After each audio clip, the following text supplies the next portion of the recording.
An angel is a spiritual being serving God, especially as a messenger or as a guardian of human beings. They're supposed to be the good guys, but sometimes they're not. Hello everyone and welcome back to our channel. I'm your host Emily, and today we are going to count down our list of the top 10 angels that are scarier than demons. Number 10. Cherubim. Cherubim are often depicted as cute little babies with wings, but that is most definitely not the case. Cherubim are featured in the book of Ezekiel. They are described as having the likeness of a man and having 4 faces: that of a man, a lion on the right side, an ox on the left side, and an eagle. The 4 faces represent the 4 domains of God's rule. The man represents humanity, the lion wild animals, the ox domesticated animals, and the eagle birds. These faces peer out from the center of an array of 4 wings, and these wings are joined to each other. 2 of these are stretched upward and the other 2 cover their bodies. Under their wings are human hands, their legs are described as straight, and their feet like those of a calf, shining like polished brass. Between the creatures, growling coals that move between them should be seen. Their fire went up and down, and lightning burst forth from it. They also move like flashes of lightning, and to me this is just terrifying, and I would run far, far away from this. Number 9. Lucifer. Yes, Lucifer is a fallen angel. Angels are spiritual beings who were created by God to do his will, but some of them rebelled against God and became evil. Now, Lucifer didn't create any angels, only God had that power, but Lucifer did trick some of them into rebelling against God and becoming his followers, claiming that he was more powerful than God and would take God's place as ruler of the universe. They believed him, and since then, Lucifer has used them to do his will. His pride persuaded them. I will ascend to heaven, I will raise my throne above the stars of God, I will make myself the most high.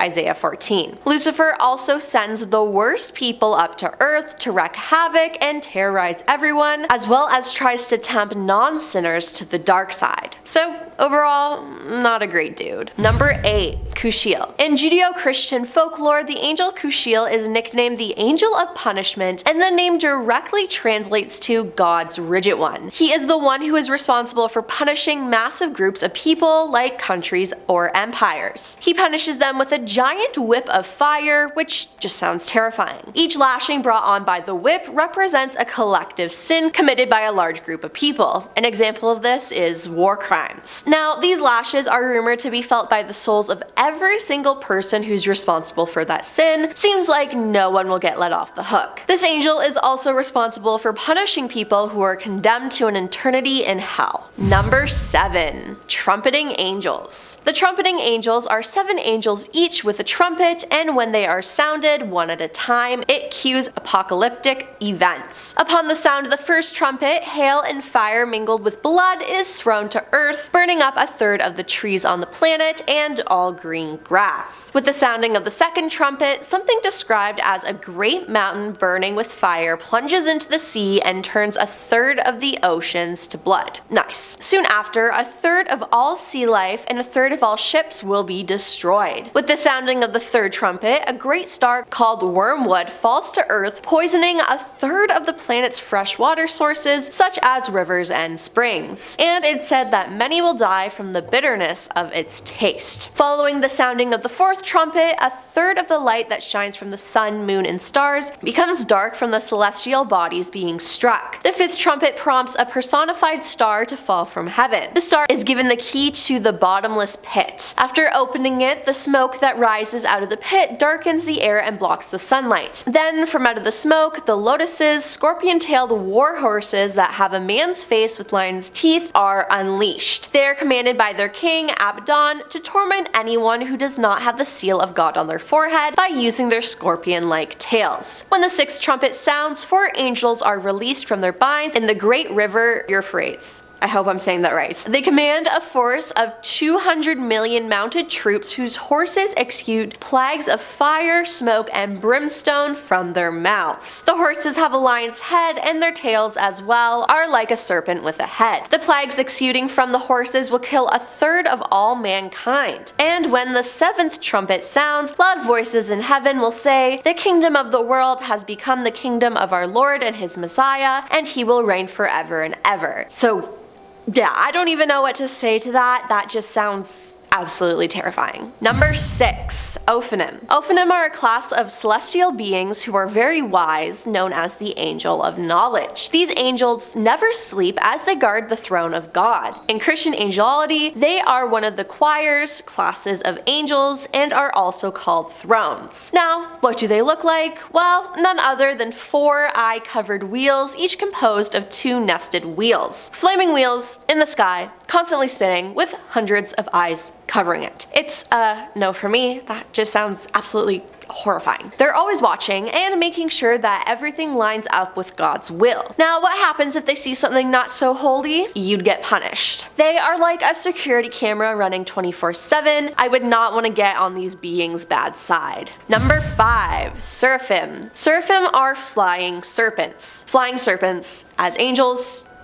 In Christian, Islamic, and Jewish writings, the Seraphim are celestial beings portrayed as having 2 or 3 pairs of wings and serving as guardians of God's throne. The prophet Isaiah tells us that the Seraphim are 6-winged fiery angels who surround God as he sits upon his exalted throne and continually worships God. Isaiah 6. The Seraphim also minister the Lord and serve as his agents of purification, as demonstrated by their cleansing of Isaiah's sins before his prophetic ministry. Each Seraph is described as having 6 wings, 2 wings used to cover their face, 2 to cover their feet, and the remaining 2 to fly. One reason the Seraphim may use 4 of their 6 wings to cover themselves is to express their humility before God. In particular, these angels may use a pair of wings to cover their faces to show God reverence, considering themselves unworthy to look upon the face of God, and also in obedience to the Lord's admonition that no one may see his face and live. The fact that the Seraphim also use a second pair of wings to cover their feet may further display reverence for God, and that the angels may be refusing to reveal any unclean aspects of their being before the Lord. The Seraphim use the remaining 2 wings to fly and wait upon God, and the visualization of this is just